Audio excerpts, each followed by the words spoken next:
வணக்க மக்களே, நான் தான் உங்க ஜாக்சன். ஸோ இந்த வீடியோ எஸ்பிஐ கிளர்க் மெயின்ஸ்க்கான last minute tips video. So எனக்கு பிறந்தநாள் வாழ்த்துக்கள் சொன்ன எல்லாத்துக்குமே ரொம்ப ரொம்ப ரொம்ப ரொம்ப நன்றி. ஸோ இந்த வீடியோக்குள்ளே போகிறதுக்கு முன்னாடி உங்களுக்கு நம்ம ராயல் பாஸ் தேவைன்னா பர்ச்சேஸ் பண்ணுற லிங்க் டிஸ்கிரிப்ஷனில் இருக்குது.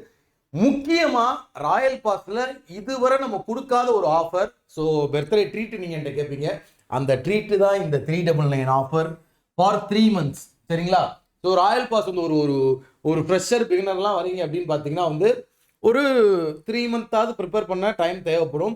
ஸோ உங்களுக்காக 399க்கு 3 month ஆஃபரும் 789 rupees 1 year வேலிடிட்டி ஆஃபரும் போட்டிருக்கோம். யூஸ் பண்ணிக்கோங்க. ஸோ ஃபஸ்ட்டு என்னென்ன கொண்டு போகணும் அப்படின்றத சொல்லிடுறேன்.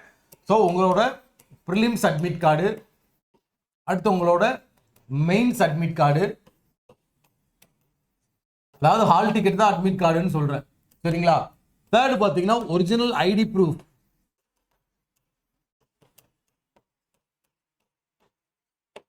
அண்ட் அதோட ஜெராக்ஸ் காப்பி. ஸோ 1க்கு 2 ஐடி ப்ரூஃப் வச்சுக்கிறது சேஃப்டி. ஃபோர்த்து பார்த்தீங்கன்னா ஒரு 3 பாஸ்போர்ட் சைஸ் போட்டோ. அடுத்து பார்த்தீங்கன்னா வந்து பென்னு, வாட்டர் பாட்டில் இதெல்லாம் வச்சுக்கோங்க. ஸோ ரிப்போர்ட்டிங் டைம் பார்த்தீங்கன்னா வந்து எங்கே போட்டிருந்தாலுமே ரிப்போர்ட்டிங் டைம் அரை மணி நேரத்துக்கு முன்னாடியே சென்டருக்குள்ளே போயிருங்க. சரிங்களா? நம்ம மைண்டு பார்த்தீங்கன்னா வந்து 20ஆம் தேதியில இருந்தே நமக்கு ஃப்ரெஷ்ஷாக இருக்கணும். 21ஆம் தேதி எக்ஸாம் அட்டன் பண்ண போகிறோம்னா ஸோ போட்டு முக்கிக்கிட்டு இருக்க வேண்டாம் 20ஆம் தேதி. சரிங்களா? அதனால் தயவு செய்து ஒரு கூலாக கேப்டன் கூல் தோனி மாதிரி வந்து கூலாகவே இருங்க. ஸோ சென்டர் போயிட்டீங்க, ஸோ எல்லாமே செக் பண்ணிட்டாங்க, உள்ளே அலோவ் பண்ணிட்டாங்க. ஸோ எக்ஸாம் ஸ்டார்ட் ஆகுது அப்படின்னா ஸோ எந்த செக்ஷனுக்குள்ளே நுழைஞ்சாலும் ஃபஸ்ட்டு நீங்கள் ஒரு 2 to 3 நிமிஷம் டைம் எடுத்து கொஸ்டின் பேப்பர் எந்த ரேஞ்சில் இருக்குது, லெவல் ஆஃப் டஃப்னஸ் எப்படி இருக்குது, எந்த கொஸ்டினை ஃபஸ்ட்டு செலக்ட் பண்ணலாம், எதெல்லாம் வந்து லாஸ்ட்டாக அட்டன் பண்ணலாம், எதெல்லாம் தொடவே வேண்டாம் அப்படின்றத எந்த செக்ஷனுக்குள்ளே போனாலுமே ஃபஸ்ட்டு அதை நீங்கள் கண்டறிய வேண்டும். சரிங்களா? ஃப்ளூக்கில் போட்டு வராதிங்க. ஸோ முக்கியமாக ஜென்ரல் அவேர்னஸ் பார்த்தீங்கன்னா நமக்கு வந்து ஒரு 5 கொஸ்டினோ 4 கொஸ்டினோ வந்து பார்த்தீங்கன்னா ஃப்ளூக்கில் அடிக்கணும்னு தோணும். வேண்டாம், அந்த கண்ட்ரோலுக்குள்ளே கொண்டு வாங்க. நான் மார்க் டெஸ்ட் எடுக்கும் போது அப்படி கண்ட்ரோல் பண்ணி பழகுங்கன்னு உங்களுக்கு நிறைய தடவை சொல்லியிருக்கேன். ஸோ தயவு செய்து மார்க் டெஸ்ட்டில் உள்ள மாதிரி நீங்கள் போயிட்டு ரியல் எக்ஸாமில் போயிட்டு நீங்கள் பாட்டுக்கு அசால்ட்டாக மார்க் டெஸ்ட்டில் குத்துற மாதிரி குத்தி விட்டுறக்கூடாது. சரிங்களா? ஸோ ரீசனிங் செக்ஷனுக்குள்ளே போனால் முக்கியமாக இந்த கிரிட்டிக்கல் ரீசனிங்லாம் நிறையா பேர் வந்து நல்லா பெர்ஃபார்ம் பண்ண மாட்டாங்க.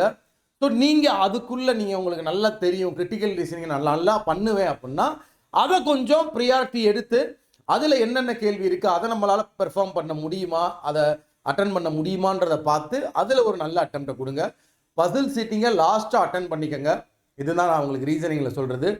குவான்ஸில் பார்த்தீங்கன்னா நான் என்ன சொல்லுவேன் அப்படின்னு பார்த்தீங்கன்னா வந்து மேடம் உங்களுக்கு ஆல்ரெடி சொல்லியிருப்பாங்க எப்படி சூஸ் பண்ணும் கொஸ்டின்லான்னு சொல்லி. என்னை பொறுத்த வரைக்கும் லெவல் ஆஃப் டஃப்னஸ்ஸு கொஸ்டின் எதை ஃபஸ்ட் எடுக்கலாம்னு உங்களுக்கே தெரியும். பார்க்கும்போது செகண்ட் எதை எடுக்கலாம், தேர்ட் எதை எடுக்கலாம், லாஸ்ட்டாக எதை எடுக்கலாம் அப்படின்னு தெரியும். ஸோ எல்லா செக்ஷனுக்குள்ளேயுமே அப்படி நீங்கள் பெர்ஃபார்ம் பண்ணுங்கள். இவ்வளோ நாள் நம்ம கஷ்டப்பட்டு லேர்ன் பண்ணி ப்ராக்டிஸ் பண்ணியிருக்கோம். அதோட வெளிப்பாடை காட்டுங்க, நல்ல குட் அட்டெம்ப்டை கொடுங்க. எவன் பேசுகிறதையும் காதில் வாங்கிக்கிறாதீங்க. நம்ம மைண்டில் என்ன நிற்கணும்னா நம்ம எவ்வளோ அசிங்கப்பட்டிருக்கோம், சரியா? அதுக்கெல்லாம் பதிலடி வந்து நம்ம சக்ஸஸ் மட்டுமே. சரிங்களா? ஸோ அதனால் வந்து வெறித்தனமாக அட்டெம்ப்டை கொடுத்துட்டு வாங்க, ஃப்ளூக்கில் போடாதீங்க. இதெல்லாம் பத்திரமா எடுத்து வச்சுக்கோங்க. நாளைக்கே பார்த்தீங்கன்னா இது எல்லாமே பத்திரமா எடுத்து வச்சுக்கோங்க. முக்கியமாக இன்னொரு விஷயம் உங்கள்கிட்ட சொல்லணும்னு நினச்சேன். எஸ்பிஐ கிளர்க் மெயின்ஸ் முடித்த பிறகு உங்களுக்கு ஆர்ஆர்பி பிஓ பிலிம்ஸும் இருக்குன்னா டகடகடகடகடகட அந்த ஆர்ஆர்பி பிலிம்ஸ் எங்கே நடக்குதோ அந்த இடத்துல போய் உங்கள் ஃப்ரெண்டு வீட்லேயோ சொந்தக்காரங்க வீட்லேயோ இல்லை பிஜிலேயோ எதுலேயோ போய் செட்டில் ஆயிருங்க. சரிங்களா? நான் ஒரு 4 மணிக்கு கிளம்பி போவேன், 3 மணிக்கு கிளம்பி போவேன்னு போகாதீங்க. தூக்க கலக்கத்தில் கண்ணெல்லாம் எரியும், ரொம்ப டயர்டாயிருவோம்.